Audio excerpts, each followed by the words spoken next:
Johnny Somali. He's been streaming, he's been making money, he's still, in certain ways profiting off of social media and off social media exposure. So obviously they could go after him. Now, what would that be? Likely a fine. Maybe there could be a charge there. Immigration works separately from the criminal process, and it often doesn't want to do that much. It's kind of a little bit of know all about the nuisance IRL streaming gang that's traveling the world and terrorizing the public. I feel like I was a martyr. I feel like I sacrificed myself.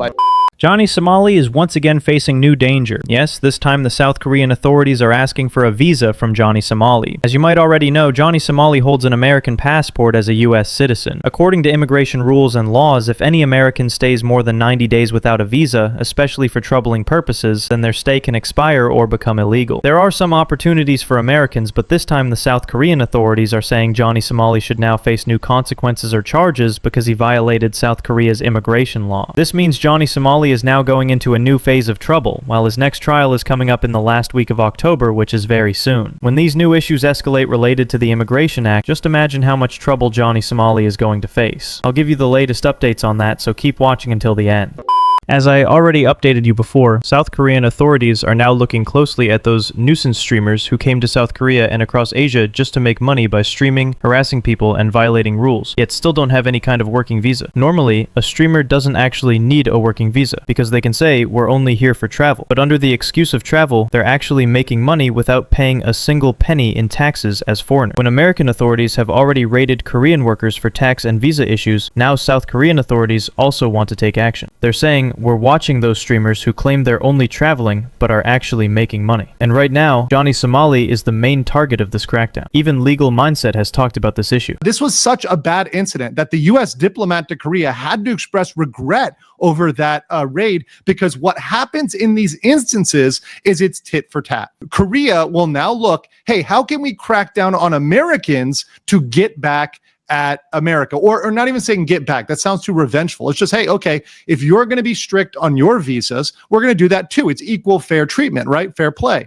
If you're going to crack down on Korean workers that were working under either tourist visas or other visas, which didn't really authorize them to work, hey, we're going to look at Americans in Korea and say, hey, how can we crack down on them? Now, for anyone who doesn't know about this, let me give you a short context. An American citizen with a U.S. passport, like Johnny Somali, does not need a visa for up to 90 days if the purpose is tourism or business. If they want to stay longer than 90 days, then they need to get a Korean electronic travel authorization. That was the rule previously. But if you look at Johnny Somali, or even take Ice Poseidon as an example, they made millions in South Korea and Japan. Get out of your country. Yeah, I made millions of dollars in your country. I made millions of dollars in your country. Yet they didn't care about taxes or following local regulations. Their main purpose was making money and then leaving. So now the logical question is, why didn't they do this in America or Europe? Because they knew it could be illegal in the US or Europe to make money by harassing people? They thought Asian laws were weaker, so they could easily break the rules there. That was their main purpose. And Johnny Somali himself has said this multiple times. He even excused his actions by claiming everything he did was free speech. But they are putting an American citizen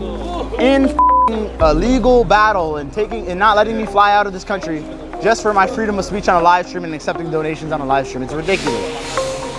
Another 7 years in prison, guys. But the reality is, if he had done all this in America, he would already be in prison. That's for sure. And now, South Korean authorities are also noticing Johnny Somali's immigration violations. They're thinking seriously about punishing Johnny Somali for this illegal activity. Now, let's also hear from Legal Mindset about this issue. Nuisance streamers are a huge problem. And if you really want to go tit for tat and you want to make, do something that'll matter, crack down on people streaming without proper permits, without either a digital nomad visa or on some sort of other visa that allows for remote work. You could do that. And obviously, if you did that, who would be a clear target? Johnny Somali. He's been streaming, he's been making money, he's still, in certain ways profiting off of social media and off social media exposure. So obviously they could go after him. Now, what would that be? Likely a fine. Maybe there could be a charge there. Immigration works separately from the criminal process, and it often doesn't want to do that much. It's kind of a little bit of, hey, we'll do something when he hits the border, but not yet. But they might feel like they need to do something to show, hey, we're doing something in response to what happened in America. So if they wanted to do that, obviously they could hit Somali with a fine. That's one thing. So as you just heard from Legal Mindset, Johnny Somali is now going to face fines and even more consequences. And honestly, he brought this on himself. Johnny Somali openly claimed from his own mouth that nowadays all these nuisance streamers are creating chaotic content and earning money by harassing people, and that it all started with him. He admitted that he influenced this entire trend, which is why so many others are doing the same thing now. If South Korean authorities find that clip, they could easily prove Johnny Somali's intentions when he came to South Korea, and even now. Just listen to Johnny Somali himself. Ruining live streaming or affecting IRL streaming in Asia. This is Johnny Somali's fault. If it wasn't for Johnny Somali, we wouldn't have the scrutiny that we have, or we would be able to get away with a lot more shit.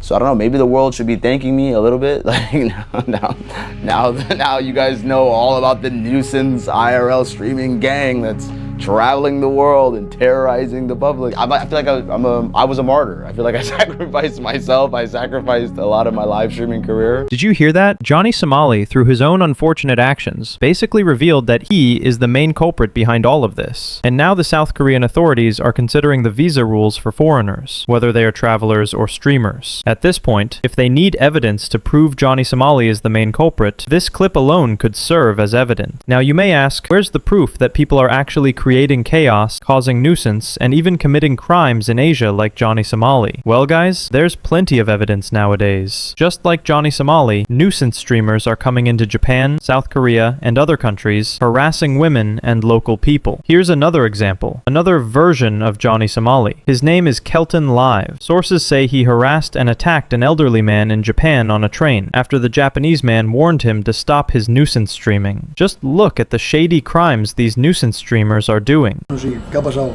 Nada, no pasa nada, no pasa nada. Tampoco ha pasado nada, coño. Me ha hecho así, sí, pues sí.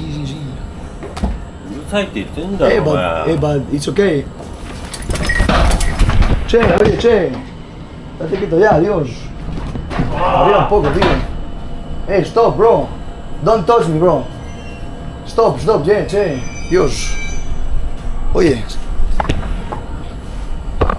Ya está, Dios. Did you see how reckless this was? How dangerous this kind of shady streaming is? It all comes from the inspiration of Johnny Somali, that's for sure. Think about it. These nuisance streamers have no morality. They harass people with shady behavior, disturb the public, and when warned, they act like criminals even in countries that are now starting to crack down on them. Just look at this. He's harassing an elderly man who looks like someone's father, but still has no morality. This kind of nuisance streamer should be held accountable for these actions. And not only that, there's another viral clip where another person harassed a woman in the street, just like Johnny Somali. Watch this. It's the same pattern. Listen. Come with me. Listen. Oh, please don't hold my arm or whatever.